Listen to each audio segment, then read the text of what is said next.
At the start of the movie, a FedEx package is delivered to a man. The package has a sticker of angel wings on it, and the receiver says it's from his wife, even though he's already with another woman. Moving on, our main character, Chuck, works as a systems analyst executive at FedEx. He takes his job seriously, traveling around the world to improve efficiency. Currently, he's in Russia, optimizing the hub's productivity. To test the system, he sends a package to himself from Memphis, America, to Nikola, Russia. A kid from that house rushes to the FedEx hub and hands Chuck the package. Inside, there's a clock that started at 0. By the time it arrived, 87 hours, 22 minutes, and 17 seconds had passed, an unacceptable delay by Chuck standards. This shows that Chuck Noland is a man of strict schedules and deadlines. Timely delivery means everything to him. Despite his chaotic personal life, he maintains a long-term relationship with his girlfriend, Kelly. Chuck calls her from Russia, letting her know he'll be back home in Memphis in about 18 hours. After arriving in the US, Chuck reunites with Kelly. They are deeply in love. That evening, they attend the grand Noland family Christmas dinner. Chuck's brother brings up the topic of marriage, but they both laugh it off, avoiding the question. While eating, Chuck feels a toothache and realizes he needs a dentist appointment. Suddenly, he checks his pager. Kelly looks at him. Knowing what's coming, Chuck has to leave for work again, even during the holidays. Given his dedication, he plans to go. Kelly, understanding but disappointed, asks him to return before New Year's Eve, and Chuck agrees. At the airport, Kelly gifts him an old family heirloom watch for Christmas. Touched by her gesture, Chuck hands her a small box, which she assumes contains a ring. He tells her they'll open it together on New Year's Eve when he returns, then boards his flight.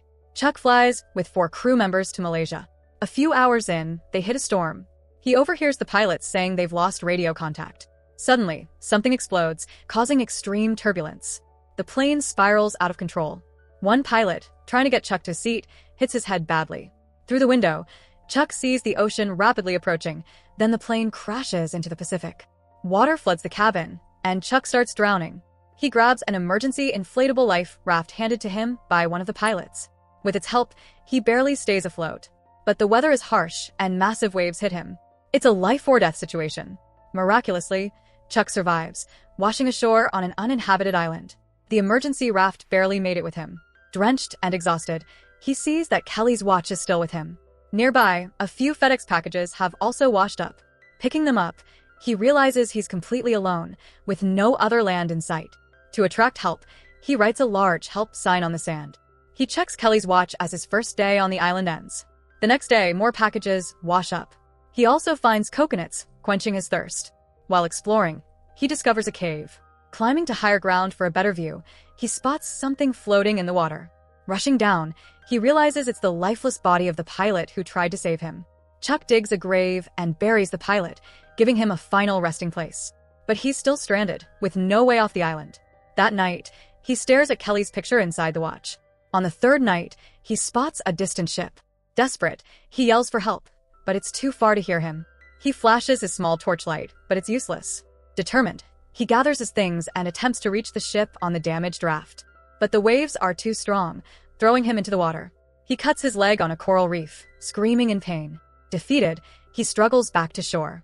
Heavy rain begins to pour, forcing him to seek shelter in the cave he found earlier. Inside, he discovers a small freshwater stream and drinks from it. Exhausted, he falls asleep, and his torch runs out of power. The next day, he opens the FedEx packages, hoping to find something useful. Inside one, he finds a volleyball. In another, a pair of ice skating boots and a dress. The boots help him cut coconuts, and he uses the dress as a fishing net to catch small fish. Chuck opens all the packages except for one, the one with angel wings on it. He keeps it unopened as a source of motivation, a reminder to stay alive and deliver it to its rightful owner. He finally builds a small tent and tries to start a fire. Hours pass with no success. Frustrated, he keeps trying until he cuts his hand. This finally breaks him. In a fit of rage, he throws everything in sight and screams at the top of his lungs. A few minutes later, he notices his blood-stained handprint on the volleyball. An idea sparks. He draws a face on the ball and sets it in front of him, creating the illusion that he's not alone. Talking to the ball for comfort, he keeps trying and finally manages to start a fire.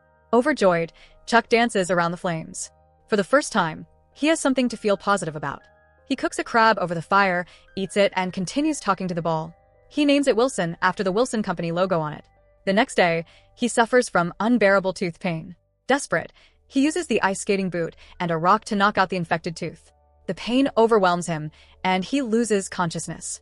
For years pass. Chuck is no longer the same man. His hair and beard have grown wildly, and Wilson has changed too. Over time, Wilson has become a crucial part of Chuck's life, giving him a sense of companionship and keeping him sane.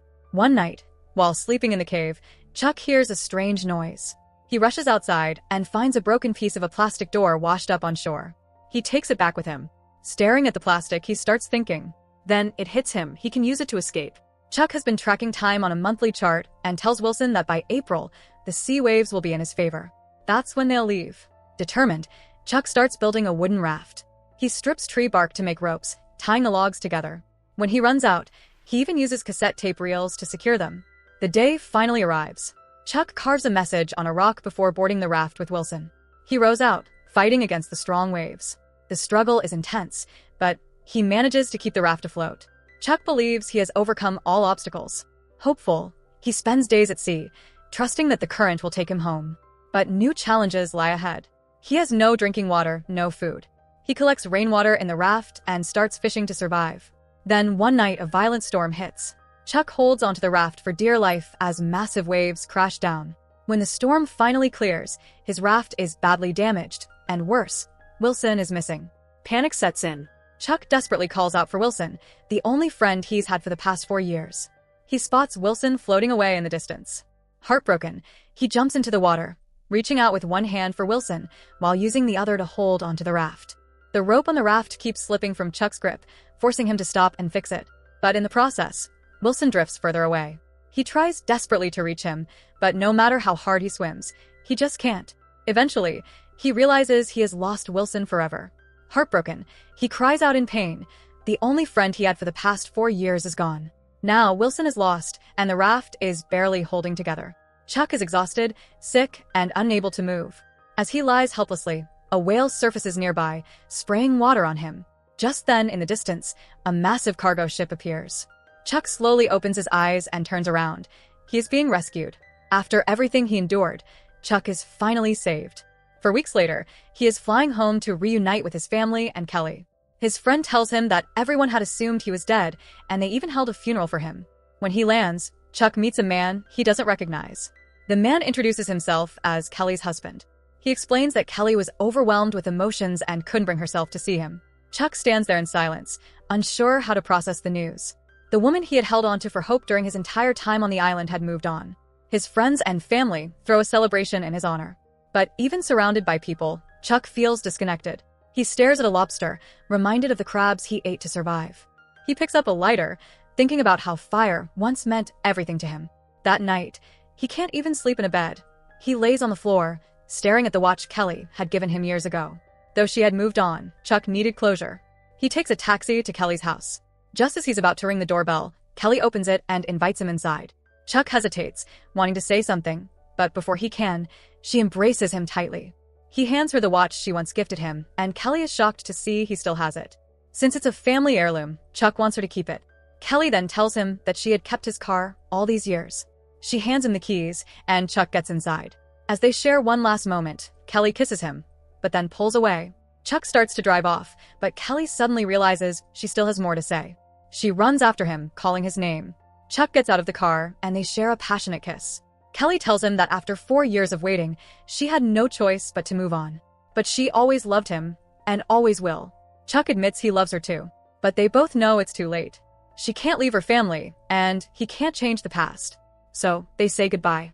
In the final moments of the movie, Chuck is seen driving, delivering all the unopened packages he had with him on the island.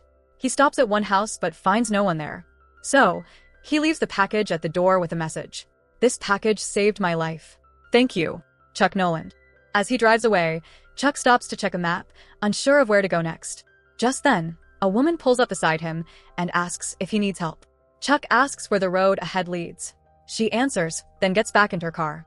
As she drives off, Chuck notices something on the back of her truck, the same angel wings that were on the package he never opened. The package that kept him alive all those years belonged to her. And if you remember what her husband was up to at the beginning of the movie, she just might be single.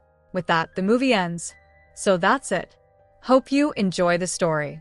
Subscribe and press the bell icon for more videos.